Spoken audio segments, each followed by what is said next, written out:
बोलून बोला घ्या. बोला कारण हे होईल. नंतर सगळे आले तरी हा आज मुंबई येथे मराठा आंदोलनासाठी आम्ही आलो असताना आम्हाला मुस्लिम बांधवांनी त्यांच्या मस्जिदमध्ये राहण्याची व्यवस्था केली, आमची थांबण्याची व्यवस्था केली.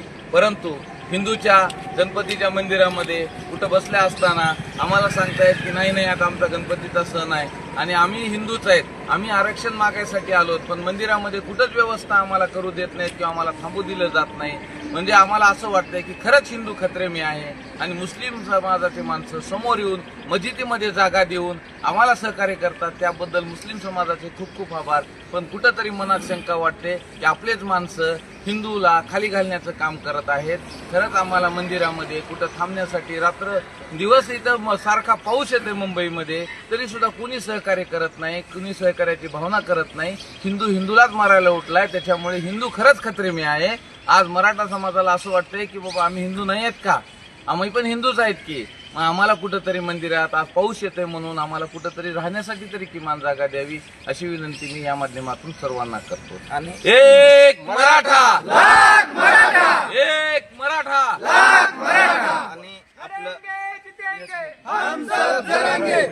आणि आपलं म्हणणारं सरकार आपल्याच बांधवाच्या जीवावर उठलेलं आहे. काल रात्रीपासून लाईट, पाणी, रस्ता, टॉयलेट, दुकान, मार्केट सगळं बंद करण्याचे आदेश दिलेले आहेत. इथल्या बांधव म्हणत आहेत की आम्हाला जाणून बुजून आणि बळजबरीने दुकाने बंद करण्यास भाग पडलं आहे.